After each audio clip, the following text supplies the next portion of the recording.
हल्के बासमती चावल जिनमें मिलावट होती है, और हल्के बासमती चावल यानी बासमती के नाम पर आप खा रहे हैं धोखा। घर लाइए मारलैंड राइस, असली 11-21 basmati rice, low fat and low cholesterol. Marland यानी असली बासमती। जो अपने मकान से करते हैं प्यार, वही लगाते हैं पीएमसी प्रेस्टीज टीएमटी बार। पतंजलि के साथ लाखों किसान जुड़े हैं। इस श्रृंखला को हम करोड़ों तक लेकर जाना चाहते हैं। किसानों को फसल का पूरा दाम एवं समृद्धि मिले, और आपको स्वास्थ्य। अन्य ब्रांडेड कद्दू युक्त टोमेटो केचप 94 रुपए व पतंजलि शुद्ध टोमेटो केचप केवल 70 रुपए।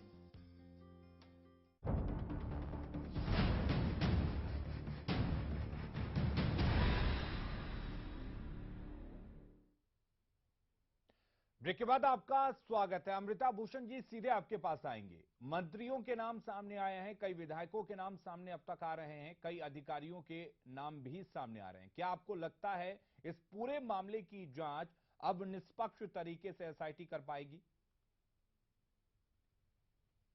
बिल्कुल कर पाएगी या नहीं कर पाएगी, यहां मुझे नहीं मालूम है, पर करनी जरूर चाहिए।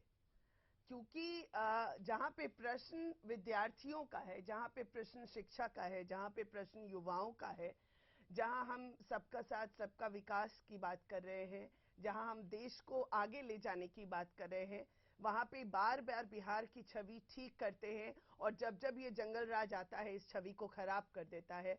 तो हमें जरूर ही जरूरत है यहाँ की सरकार को निष्पक्ष जांच कराने की, और जो भी जिसकी भी गलती है, चाहे वो किसी भी दल का हो, जरूर ही उस पर कार्रवाई होनी चाहिए। क्योंकि बात शिक्षा से जुड़ी हुई है, बात युवाओं से जुड़ी हुई है, इसलिए इसमें कोई भी कॉम्प्रोमाइज नहीं किया जाना चाहिए। आज के दिन का यही मांग है।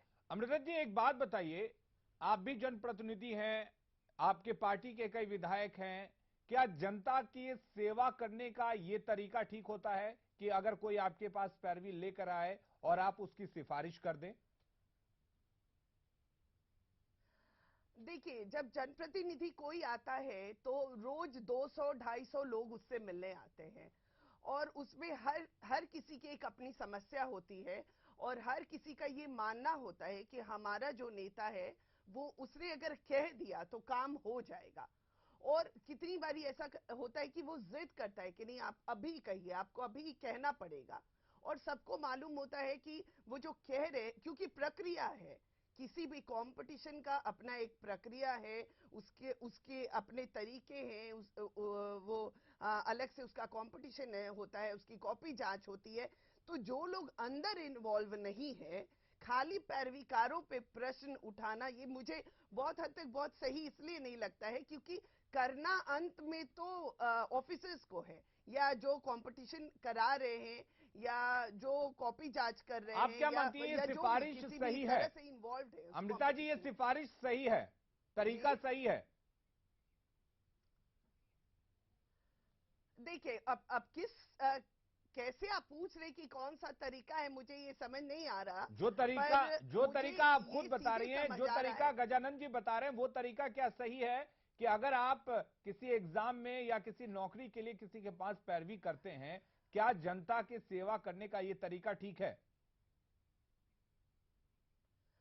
नहीं, मुझे नहीं लगता है कि ये तरीका सही है, क्योंकि इससे जो स्टूडेंट्स हैं, जो पढ़ने वाले स्टूडेंट्स हैं, जो मेहनत करते हैं, ज्यादा नंबर लाते हैं, वो कहीं ना कहीं शायद मंत्रियों की पैरवी के कारण। अब इसमें अगर आपके पार्टी के नेता भी यही तरीका अपनाते हैं तो क्या आप उसको गलत मानती हैं? आपकी पार्टी क्या उस पर कार्रवाई करेगी?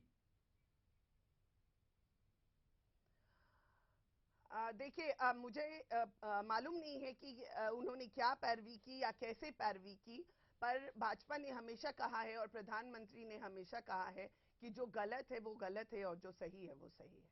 गजानन जी आप बताइए कि आप कह रहे हैं चलिए पैरवी ठीक है, बीजेपी की तरफ से अमृता जी कह रही हैं कि यह तरीका गलत है। वो भी जनप्रतिनिधि हैं, आपकी पार्टी के भी जनप्रतिनिधि लोग हैं, आप भी जनप्रतिनिधि हैं, लेकिन आपको नहीं लगता कि अगर आप किसी एक की पैरवी करते हैं तो यहां पर कंपटीशन पर, या फिर यूं कहें कि अगर कोई वो डिजर्व करता है उस पर पैरवी कहीं ना कहीं भारी पड़ता हुआ दिख रहा है यहां पर? और अब जब अधिकारियों के नाम भी सामने आ रहे हैं तो ये तमाम जो जांच है वो इधर उधर हो सकती है।